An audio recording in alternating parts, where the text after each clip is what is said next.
Pemirsa, akibat dugaan pelecehan seksual oleh Rektor Universitas Pancasila, kedua korban mengalami trauma berat. Ya, salah satu korban bahkan mengundurkan diri dari kampus karena trauma mendalam.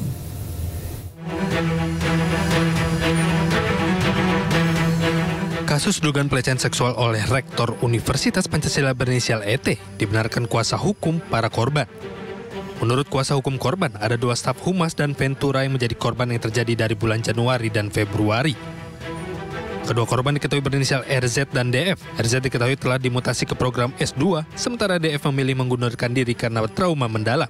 Secara psikis, traumatik mereka itu yang membuat mereka maju mundur atau ragu-ragu untuk membuat laporan. Dan ini membuat surat dulu kepada pihak yayasan, tetapi dari pihak yayasan itu tidak ada respon sama sekali, sehingga pihak keluarga korban meminta korban untuk melaporkan kejadian ini ke Polda Metro Jaya.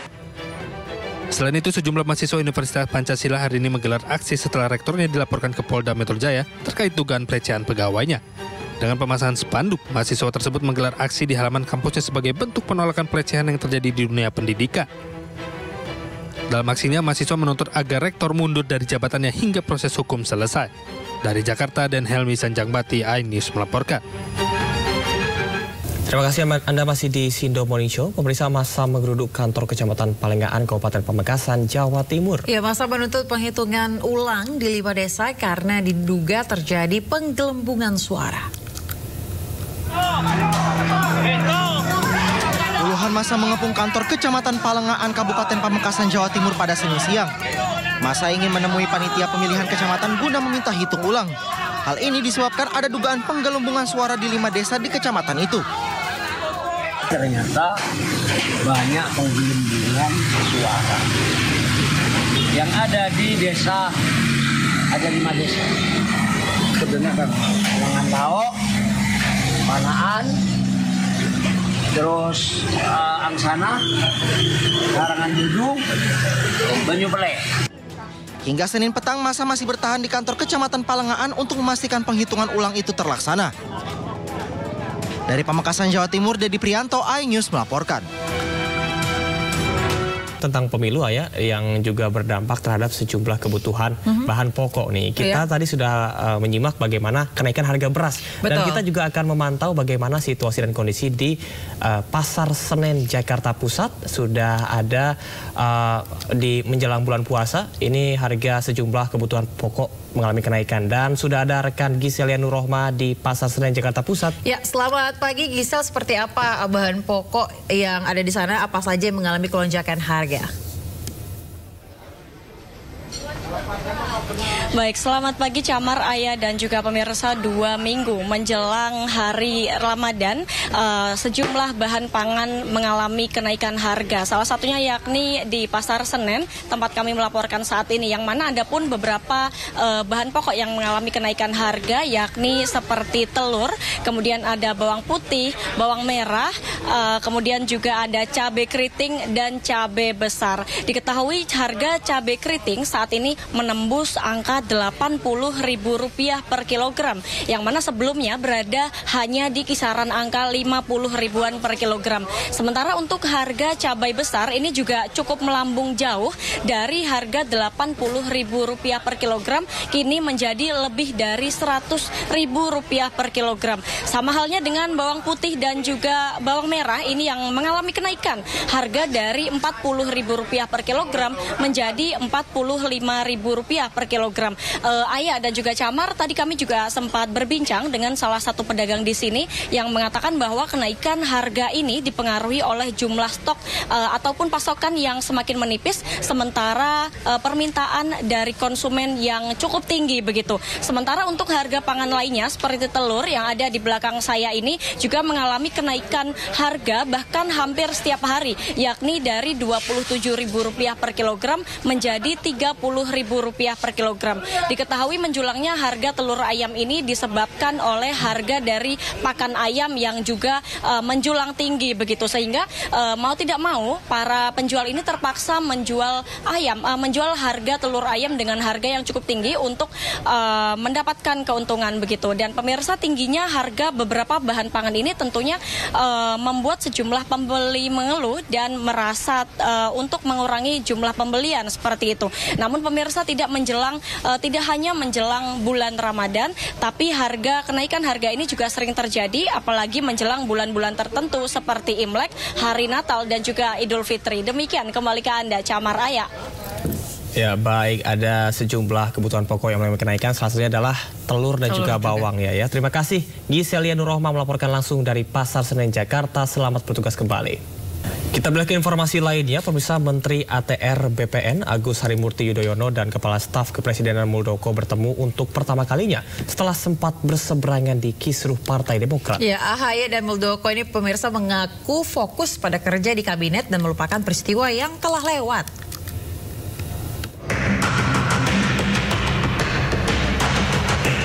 Muldoko dan AHY bersalaman saat bertemu di Istana Negara Jakarta dalam rapat kabinet paripurna. Ini adalah pertemuan perdana keduanya pasca AHY dilantik menjadi Menteri ATR BPN dan bergabung dalam kabinet Presiden Joko Widodo. AHY dan Muldoko mengaku tidak ada kecanggungan karena fokus pada pekerjaan di kabinet.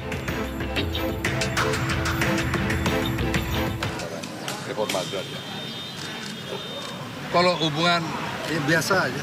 Mungkin ada rencana pertemuan berikutnya dengan Mas AHY berdua begitu. Bisa aja saya undang ke kantor. Tadi interaksinya seperti apa, Pak? Ada interaksinya seperti apa? Ada yang kayak syarat biasa-biasa. Tapi ini kan agak kaku nggak, Pak? Agak kaku nggak, Pak? Tadi kaku nggak kan dilihat? Agak sih, Pak. Agak. Ngobrol panjang gitu, Pak. Ada upaya untuk mencairkan. Yang lain perlu disalamin. Ya kan? Gitu. Pak, apakah mengganggu, Pak? Soalnya pernah ada hubungan sengketa partai? Nggak ada, enggak. Hubungan kerja tetap nggak ada alasan apapun. Berarti nggak ada kecanggungan? Kita berbicara efektivitas pemerintahan. Nggak ada kecanggungan tersendiri? Nggak ada. Nanti kalau ada rapat di KSB kita undang. Pak bilang katanya mau mengundang Mas AHY, siap gitu. Mau Mas AHY sendiri kenapa? Mau. Ya siap saja. Saya ingin menjadi bagian utuh dari pemerintahan ini. Saya tidak ingin membesar-besarkan apa yang sudah lewat, karena kalau itu berarti kita nggak maju-maju dong. Yang jelas itu semua sudah kita lewatin, sebuah bagian dari perjalanan politik, dari perjalanan Partai Demokrat juga. Saya anggap itu sebagai sebuah hal yang berharga untuk kita jadikan sebagai lessons learned. Tetapi bagi saya setelah itu lebih baik kita fokus, dan sekali lagi saya berada dalam pemerintahan. Hubungan AHY dan Muldoko diketahui menjadi sorotan publik setelah AHY bergabung di kabinet, sebab Muldoko sempat mengkudeta AHY lewat Kongres Luar Biasa Partai Demokrat. Dari Jakarta, Abdul Aziz dan Dias Triawan, iNews melaporkan. Pemirsa, Koalisi Perubahan pengusung Anies Muhaimin masih menunggu aksi nyata PDI Perjuangan sebagai motor penggerak hak angket di DPR untuk mengungkap kecurangan pemilu. Sementara Capres nomor urut 3 Ganjar Pranowo menegaskan hak angket bukan sekedar gertakan.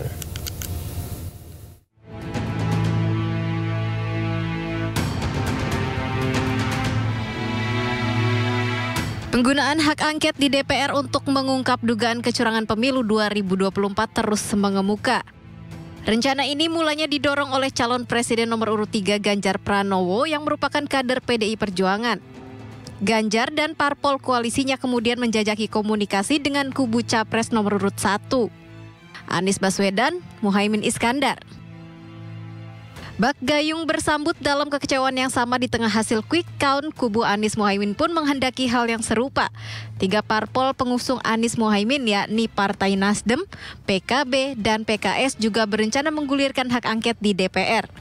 Kedua kubu mencium dugaan kecurangan yang terstruktur, sistematis, dan masif di pemilu 2024. Ganjar mengaku mengantongi sejumlah bukti untuk membuktikan kecurangan dalam pemilu, sementara parpol Koalisi Perubahan masih menunggu keseriusan PDIP sebagai pemilik kursi terbanyak di DPR untuk segera mewujudkan hak angket. Ketika kemudian hari ini kondisi pemilunya seperti ini, kan ada cerita Sirekap, kan ada cerita server di Singapura. Sementara KPU mengatakan enggak kok di tempat kita, loh ini masih satu mengatakan IP-nya saja ada kok masih dibantah.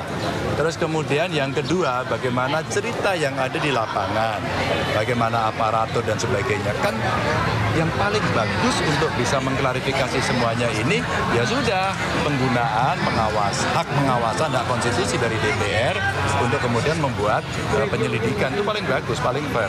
Tapi kami tidak pernah menggertak. Kami menyampaikan cara yang biasa saja. Ada banyak cara sebenarnya, angket boleh atau raker Komisi 2 aja deh, segera. Ya sampai dengan tanggal 15 kemarin, alternatif kita sampaikan. Saya kira kita kompak juga. Akan menunggu apa yang dilakukan oleh PDI untuk mengajukan angket, ya. Kami sangat mendukung, sangat senang, ya. Kalau ada yang melangkah begitu, kita ada di belakangnya, kita siap, kita akan mengawal, kita akan cek sampai ke detail-detailnya, ya. Dan saya yakin pertemuan ini akan berlanjut. Hak angket adalah salah satu hak yang dimiliki DPR untuk menyelidiki pelaksanaan undang-undang atau kebijakan pemerintah yang menyangkut hal penting, strategis, dan berdampak besar bagi bangsa, negara, dan rakyat. Meski hak angket tak bisa serta-merta mengubah hasil pemilu, namun hak angket diharapkan bakal membuktikan adanya praktik lancung dalam pemilu. Mengacu pada Undang-Undang Nomor 17 Tahun 2014 tentang MD3, hak angket harus diusulkan paling sedikit oleh 25 anggota DPR dan lebih dari satu fraksi. Saat ini, parpol pengusung Ganjar Mahfud yang diisi PDIP dan P3 memiliki 147 kursi di DPR. Ditambah dengan parpol pengusung Anies Muhaimin 167 kursi, maka jumlah total parpol pendukung hak angket 314 kursi. Jumlah ini jauh lebih banyak dibanding dengan parpol koalisi Prabowo Gibran dengan jumlah 261 kursi dari 4 fraksi, yaitu Partai Gerindra, Golkar, PAN, dan Demokrat. Dari Jakarta, Tim Liputan iNews melaporkan.